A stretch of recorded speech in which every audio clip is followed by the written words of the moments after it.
नमस्कार मित्रों। बिहार का चुनाव शुरू हो गया है और हम आगे बिहार के बारे में ही कुछ वीडियो जारी करेंगे। जो है आज का वीडियो मेरा जो है वो लोजपा यानी कि रामविलास पासवान जी के लड़के जो चिराग पासवान जी का है, वही सर्वे सर्वा हैं। जो है उनके जाने के बाद तो अब सारा जो दारोमदार है उन्हीं के कंधों पर आ गया है। उन्होंने इस बार नीतीश कुमार से एकदम अलग होकर के उनके विरुद्ध लड़ाई लड़ करके भाजपा के साथ न जा करके उन्होंने चुनाव मैदान में अलग ही लड़ने का निश्चित किया है। और वो भी उन सीटों पे जिसमें जदयू यानी कि नीतीश के जो कैंडिडेट खड़ा होंगे उनके खिलाफ लड़ेंगे, वो भाजपा के साथ रहेंगे। इसका क्या मतलब है और इसके आगे इसका परिणाम क्या होगा, आइए हम समझते हैं कि क्या असर इसको डालेगा। जो देखिए, अगर लोजपा के बारे में जानकारी लेने के पहले थोड़ी सी हम लोग रामविलास पासवान जी की तरफ अगर जाएं तो अच्छा रहेगा। रामविलास पासवान जी 23 साल की उम्र में 1969 में पहली बार विधानसभा चुनाव जीत करके पहुंचे थे। यह एक अपने आप में ही बहुत कठिन काम था एक दलित के लिए। जो है कि 23 साल में कोई किसी आदमी के सामने सरकारी नौकरी रखी हुई हो और एक तरफ से सत्ता हो, और उसने इस संघर्ष में सत्ता की तरफ जा करके लोगों की सेवा करने के लिए अपना रास्ता अख्तियार किया और वो वहाँ से वो अपनी राजनीतिक सफ़र शुरू किए। हम लोग जब छोटे थे, हम लोग हाई स्कूल में पढ़ते थे, तो हम लोग 77 वाला जो चुनाव था 1977 वाला, आपातकाल के बाद, उसकी चर्चा खूब थी। और हम लोग भी छोटे थे तो उस चुनाव में जो है कभी बिल्ला लेने के लिए और गाड़ियों के पीछे हम लोग दौड़ा करते थे। और उस चुनाव में जो लड़के जो कभी किसी को जानता नहीं था, उस समय हम लोग दो लोगों को जानते थे। यहाँ तक कि हम लोग अटल बिहारी वाजपेयी को भी उस ढंग से याद नहीं करते थे जिस ढंग से रामविलास पासवान जी को और जॉर्ज फर्नांडिस को। जो दोनों ही के कारण जो है, रामविलास पासवान जी को इसलिए कि वो सबसे ज़्यादा उस समय वो वोट से जीतने वाले वो दलित नेता थे। जो है और जॉर्ज फर्नांडिस को इसलिए कि जेल में उनके साथ बहुत ही अत्याचार हुआ था, और इसलिए जब वो चुनाव जीते तो उनके प्रति एक संवेदना थी लोगों की। जो है और उस चुनाव का दो महत्व था। जो है रामविलास पासवान जी का सफर तब से वो आगे निरंतर बढ़ते रहे, 9 बार लोकसभा में गए। और एक बात आपको हम बता दें कि भारतीय राजनीति में दलित नेताओं में आप अभी जो इस समय में जो दलित नेता हैं अपने को कहते हैं, जैसे कि महाराष्ट्र में प्रकाश अंबेडकर जी हैं, यहाँ अगर देखा जाए तो उदित राज हैं, सतीश प्रकाश हैं, ऐसे और लोग भी जैसे कि अभी ये नया नया एक आर्मी भीम आर्मी आया, चंद्रशेखर रावण जी हैं, या मायावती जी भी रही हैं। सभी के सभी लोगों ने दलितों के लिए, दलितों के संघर्ष में मनुवादियों के खिलाफ खूब बोला, बोला ही नहीं जहर उगला। जो है लेकिन एकमात्र रामविलास पासवान जैसे नेता थे जो कभी भी अपने वाणी से, वचन से कभी भी किसी उस समाज के खिलाफ भी कुछ नहीं बोले, अपशब्द नहीं कहे जो समाज उनको शोषित करता हुआ आया हुआ है। वो समाज में लड़े, उन लोगों के साथ भी कंधा से कंधा मिला करके भी, और वो यहाँ तक पहुँचे। जो है और शायद यही यही कारण रहा है जो उनकी सुचिता की जो राजनीति थी, यानी कि जो अंतिम जो साध्य है वहाँ तक पहुँचने के लिए जो उन्होंने साधन उपयोग किया, वो बहुत ही धार्मिक था।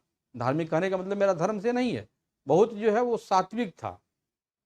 वो जो रास्ता था वो बहुत नेक था। जो है और इसीलिए उनको सभी वर्ग के लोग, चाहे वो पिछड़ा हो, दलित हो, सवर्ण हो, सबके साथ उनके संबंध बहुत ही मधुर थे।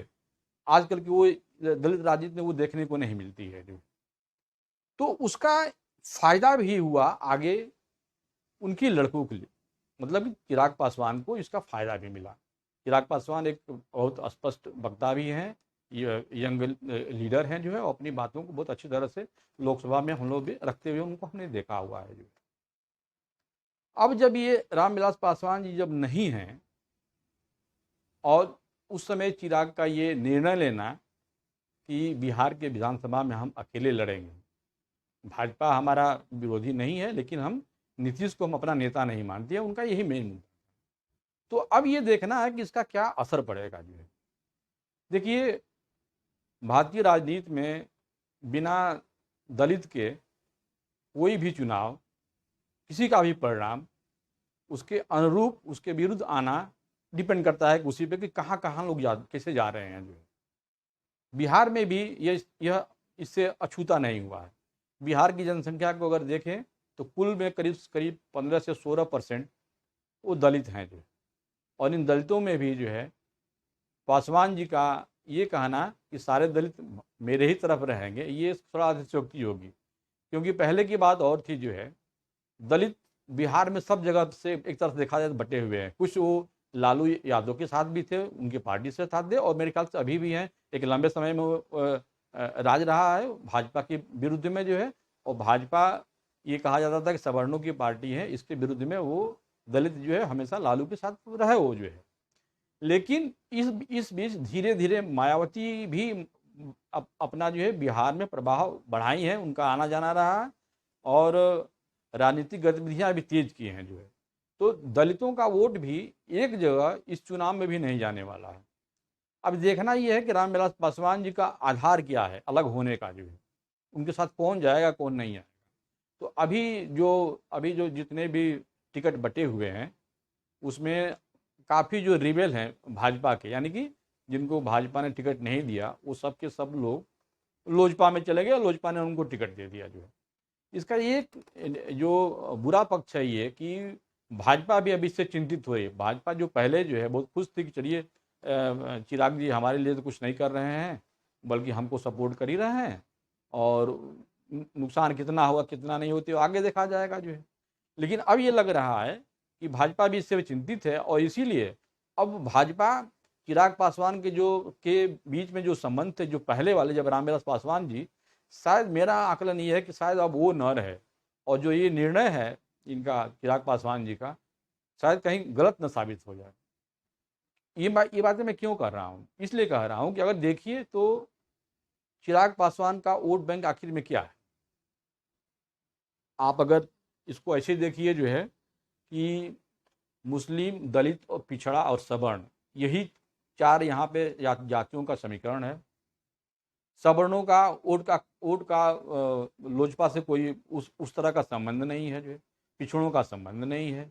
और जो मुसलमान हैं, जब आप भाजपा के साथ हैं तो मुसलमान भी आपसे अब वो किनारा करेगा, तो जाएगा नहीं।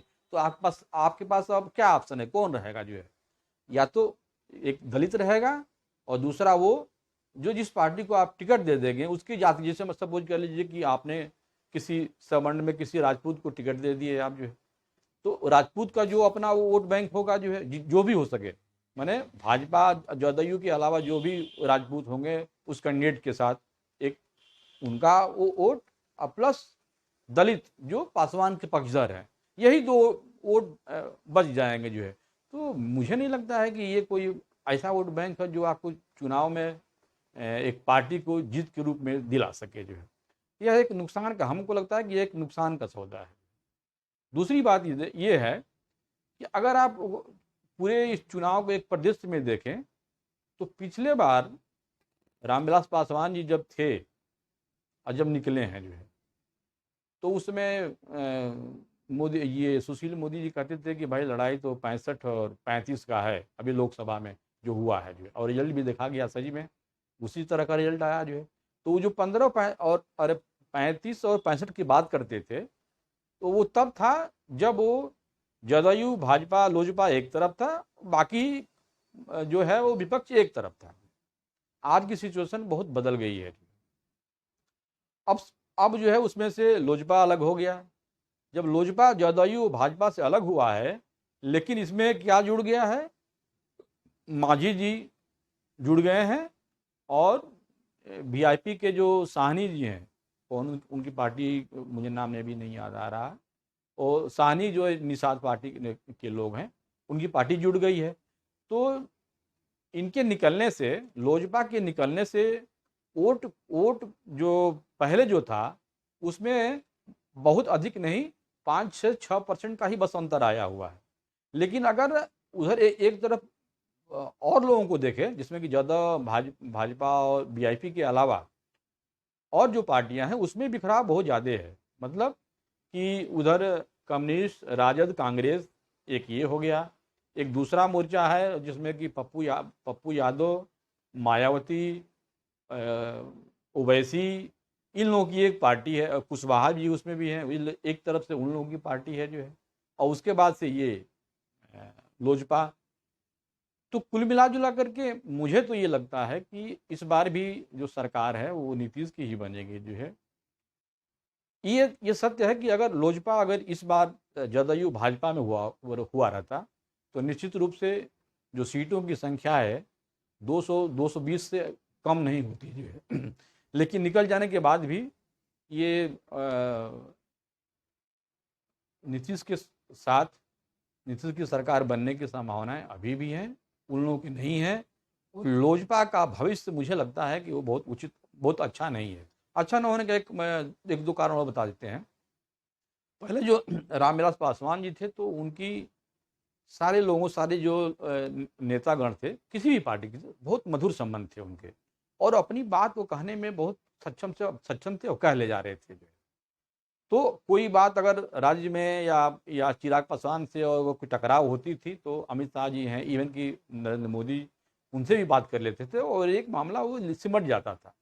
अब उनके न रहने से अब ये बहुत कठिन होगा। यहाँ की चिराग पासवान भी अगर मोदी या अमित शाह से अगर आप बात करना चाहें तो पहले जैसा नहीं होगा।